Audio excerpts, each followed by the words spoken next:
It's interesting, because one thing that's truly never taken off over here in the United Kingdom is this, the rise and rise of the late night chat show. Now, over here in the United Kingdom, we've tried it. A couple of years back, they tried it with another show called ITV, The Nightly Show, completely bombed. It's all right.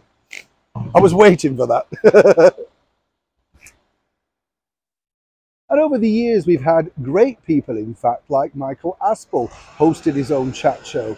Then Terry Wogan, thrice weekly, very successful from the very famous Shepherd's Bush Empire BBC TV theatre. He literally had so many guests. It was an absolute privilege to go and sit in the audience on many occasions just to hear some of the great speaking up close. Of course, the doyen over here in the United Kingdom, some people might say at least, was none other than Michael Parkinson, OBE.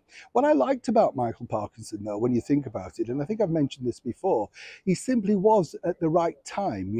Chat shows weren't that big over here, and we still had many of the greats, the wonderful people like the Fred Astaire's, Gene Kelly's, Lauren Bacall, all of those wonderful people striding down the steps out at Television Centre in West London, telling their story to sell a book, whether it be Orson Welles, John Wayne, whoever. There were simply so many people to choose from. Michael himself admits that he got the creme de la creme of the crop in that particular period. But what is it about late night chat shows? And I wanted to share this with you because looking back at an interview that I did with the brilliant and late Sir Roger Moore, 007 himself, he was talking about what makes to be a good chat show guest. He said he thoroughly enjoyed the experience, but not with every single person, and cited the brilliant Dick Cavett as one of his very favourite interviews because he said Dick allowed him to simply answer the question and play along, meanwhile plugging the product, which is kind of what it's all about. Of course, when you look at other greats, particularly in the United States, which have really set the precedence over there without no, word about it really, you have the great Jack Parr and Johnny Carson. And then some people might say, of course, that Dick Cavett himself was up there, although I found him a little bit more family friendly.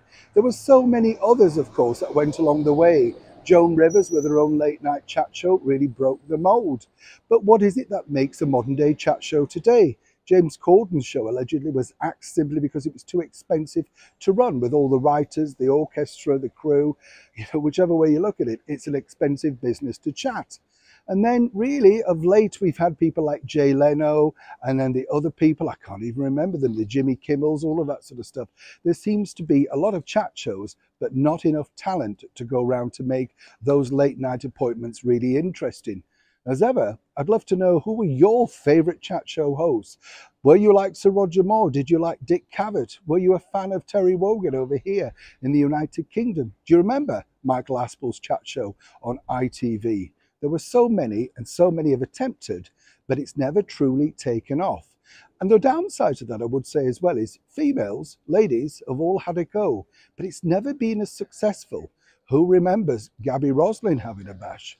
Who also remembers Davina McCall flopping terribly over on Channel 4?